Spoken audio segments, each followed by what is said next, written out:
에스라는 선지자 이름입니다.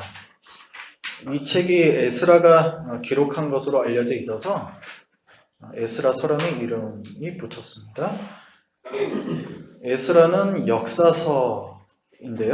역사서라는 것은 이스라엘의 역사를 기술하였다라는 의미입니다. 이 에스라는 이스라엘의 그 역사 중에서도 지금 이스라엘이 멸망당하고 그 다음에 남유다도 멸망당했습니다. 남유다가 어디한테 멸망당했어요? 바벨론에게 멸망을 당하고 성전이 무너지고 성벽이 무너지고 그 국민들은 어디로 끌려갑니까? 바벨론 땅으로 끌려가요. 바벨론이 영원한 제국이 아니죠. 그 바벨론도 망해요. 누구한테 망하냐면은 페르시아에게 망합니다. 성경에는 바사라고 기록을 하고 있는데 페르시아를 가리키는 것입니다. 페르시아 시대로 바뀌면서 고레스 왕이라는 사람이, 페르시아의 고레스 왕이라는 사람이 포로로 끌려와 있는 사람들을 모두 다 자기네들 고향으로 돌아갈 수 있게 허락을 해줘요. 그러니까 지금 이 바벨론 당시에 멸망당해서 포로로 끌려온 이 남유다 백성뿐만이 아니라 그 지역에 또 다른 민족들도 다 지금 끌려와 있습니다. 그럼 모든 민족들에게 너희 땅으로 돌아가도 좋다 이렇게 허락을 해주는 거예요. 그래서 이 남유다도 자기네들이 살던 예루살렘으로 되돌아옵니다.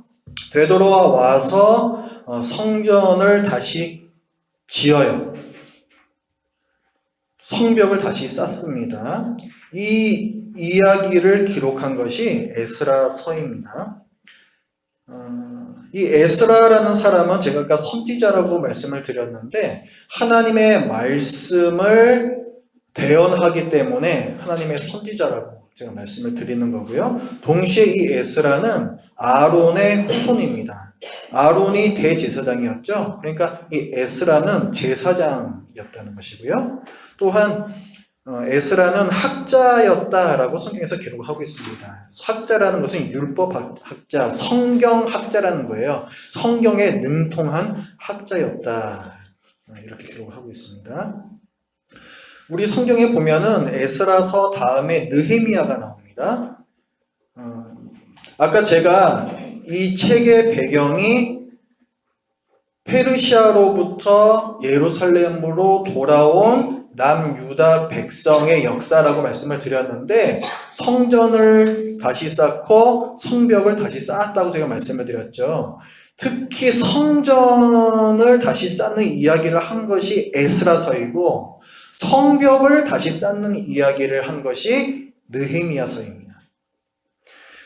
그러니까 이 두 책은 서로 간에 굉장히 겹치는 내용들도 있고 어떤 공통점이 있고 연결되는 부분들이 있어요. 실제로 에스라서와 느헤미야서는 과거에는 하나의 책으로 전해져 내려왔었습니다. 근데 우리 개신교 전통에서 이것이 두 개의 책으로 분류가 되었을 뿐이에요. 에스라서는 제1 에스라, 그 다음에 느헤미야서는 제2 에스라서 이렇게 불렸었습니다. 참고하시고요. 자, 배경에 대해서는 제가 쭉 이제 말씀을 아까 드렸는데 포로 귀환이라고 했습니다. 그러니까 이 바벨론에 의해서 그 땅으로 끌려갔던 남유다 백성들이 예루살렘으로 다시 돌아오는 것, 그것을 포로 귀환이라고 얘기를 하는데 이 포로 귀환은 크게 세 차례가 있었습니다. 이것도 알아두세요. 첫 번째 1차 포로 귀환은 스룹바벨이라는 사람이 지도자가 되어서 일어났습니다. 물론 이게 다 그 페르시아 왕이 허락해 준 하에서 다 일어난 거예요. 스룹바벨이라는 사람의 지도 하에 예루살렘으로 돌아오는 거. 그게 첫 번째고, 두 번째는 에스라의 또 지도 하에 사람들이 또 일부 무리가 또 돌아옵니다. 그게 2차 포로 귀환.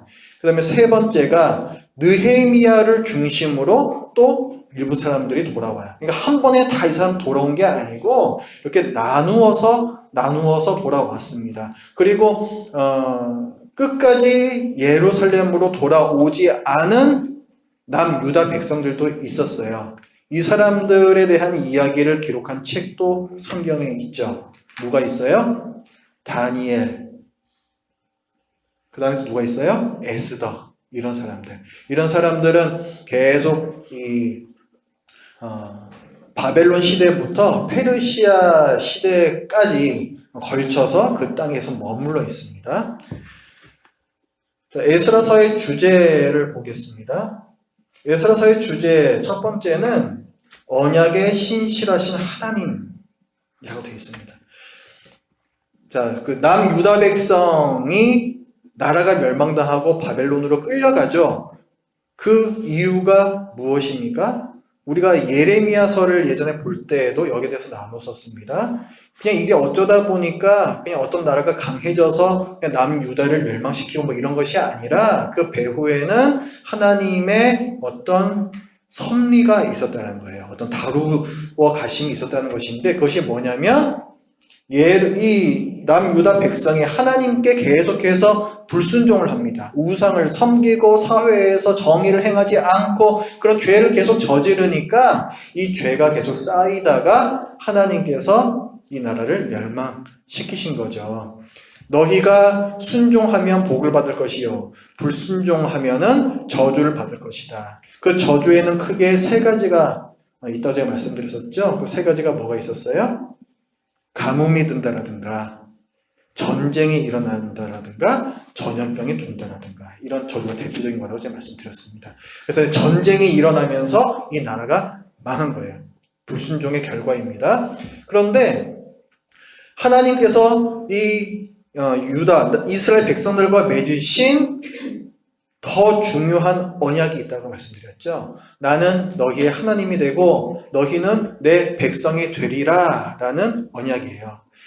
이 언약을 만약에 하나님께서 이루지 못하신다면 하나님께서는 무능한 하나님이 되십니다. 자기가 약속하신 바를 이루시지 못하니까 능력 없는 하나님이 되시는 거죠. 하나님께서는 이 언약을 끝까지 지켜가십니다.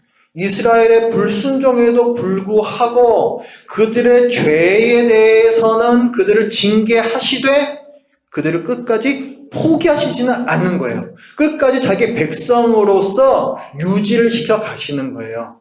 그 결과로 나타난 사건이 뭐냐면 이제 바벨론 땅, 페르시아 땅에서의 그 포로 생활로서 그 징계받는 것을 끝내고 다시금 고향 땅 예루살렘으로 그 백성이 돌아오는 것입니다. 그러니까 이 남유다 백성이 자기 고향으로 돌아온 것은 뭐 페르시아 왕이 그냥 마음이 좋아서 그런 왕을 잘 만나서 그렇게 돌아온 것이 아니라 하나님께서 하셨던 약속을 신실하게 지키셨기 때문에 이 일이 일어났다라고 에스라서는 기록을 하고 있습니다. 두 번째 주제는 언약 공동체의 영적 순결함을 촉구하는 것이다 라고 했습니다. 언약 공동체라는 것은 하나님과 언약을 맺은 공동체, 이스라엘 백성을 가리킵니다. 그런데 하나님께서 이들을 회복시켜 주신다고 해서 하나님께서 이들을 포기하지 않으신다라고 해서 그냥 마음 놓고 자기 멋대로 행하면 안 되는 거죠. 하나님의 백성이기 때문에 마땅히 백성다움의 모습을 보여야 하는 거예요. 그게 뭐냐면은 영적인 순결함이라는 것입니다. 에스라서의 뒷부분을 보면요. 자, 유다 백성이 자기 땅 고향으로 돌아옵니다. 근데 돌아와서 하나님 말씀에 잘 순종하면서 살면은 문제가 없는데 돌아온 지 얼마 되지 않아서 또 죄를 저질러요. 그 죄가 뭐냐면 지금 이제 이 사람들이 고향 땅으로 돌아왔는데 그 땅에는 이미 또 다른 민족 사람들이 또 살고 있었단 말이죠. 땅이 비어있을 리가 없잖아요. 근데 그 사람들하고 계속 이렇게 교류를 하면서 결혼을 합니다. 하나님께서 금하신 것이 뭐냐면은 다른 민족과 여호와를 섬기지 않는 다른 민족과는 절대로 결혼하지 마라, 통혼하지 마라 라는 것이었어요. 그런데 지금 그렇게 지금 바벨론 땅에서 페르시아 땅에서 그렇게 얻어맞고 하나님의 징계를 당하고서 고향으로 돌아온 이 이스라엘 백성이 돌아오자마자 또다시 하나님의 율법을 어기는 죄를 저질렀다는 거죠. 이것을 에스라 선지자가 지적을 하면서 회개 기도를 하고 결국에는 온 유다 백성이 자기와 결혼했던 그 다른 민족 사람들을 다 내쫓습니다. 이혼했다는 거예요, 결국은. 이혼해서 다 내쫓습니다. 그렇게 함으로써 이 유다라는 남유다 이 나라의 영적인 순결함을 지켜내요. 그러니까 우리 구원받은 하나님의 백성에게 영적 순결함이 필요하다라는 것을 교훈합니다. 세 번째 주제는 율법의 중요성이라고 되어 있습니다. 에스라는 율법 학자라 그랬죠. 에스라가 이 예루살렘으로 돌아와서 한 것이 뭐냐면은 이 사람들에게 율법을 가르치는 것이었어요. 하나님의 백성으로 살기 위해서는 기준이 있습니다. 그 기준은 바로 하나님의 말씀이요, 율법이에요. 그 율법을 에스라가 가르쳐 줍니다. 느헤미야는 성벽을 쌓았다 그랬죠. 느헤미야는 외부 그 다른 민족들로부터 지켜줄 수 있는 물리적인 장벽을 쌓아줬다라고 한다면 에스라는 이 율법을 가르침으로써 다른 민족들로부터 들어올 수 있는 영적인 공격을 막아주는 일을 한 거예요. 영적인 방어벽을 쌓아준 것입니다. 에스라서의 구조를 보시겠습니다. 에스라서는 크게 두 부분으로 나눌 수가 있는데 1장부터 6장까지가 한 덩이고 그 다음에 7장부터 마지막까지가 또 두 번째 또 하나의 덩어리입니다. 그래서 첫 번째 부분에는 이스라엘 백성에게 어떤 일이 있었는가, 남유다 백성에게 어떤 상황이 있었는가를 설명하는 역사적인 개관이라고 제가 표시해놨는데 그런 상황을 표시해놨습니다. 3인칭으로 쭉 기술이 되어 있어요. 그리고 7장부터는 갑자기 주어가 나는 이런 식으로 바뀝니다. 나 에스라는 이런 식으로.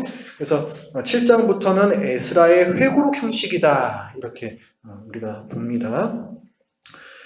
1장부터 2장까지는 1차 포로기환, 스룹바벨을 중심으로 한 1차 포로기환에 대해서 기록을 하고 있고요. 그 다음에 3장에서는 돌아와서 하나님께 예배를 드려요. 그 예배가 회복되었다. 그리고 성전을 짓기 시작합니다. 바벨론 시절에 무너졌던 성전을 바로 그 성전에 있던 그 자리에 다시 짓기 시작해요. 거기에 3장이 기록이 되어 있고 4장에서는 성전을 다시 짓는 것을 이 남유다 백성을 미워하는 다른 민족들이 방해합니다. 그 사건이 기록이 되어 있고요. 그 다음에 5장부터는 우여곡절 끝에 다시 성전 건축을 시작을 해요. 그리고 완공을 합니다. 그리고 이제 에스라의 회고록이라고 말씀을 드렸던 7장부터는 이제 에스라 중심의 2차 포로기환이 있습니다. 그리고 나서 백성들이 그 다른 민족과 결혼하는 이 죄가 나오고 에스라가 여기에 대해서 회개 기도를 하고 그리고 백성들이 함께 회개하면서 어떤 사후 처리를 하는 그 사건이 기록되어 있어요.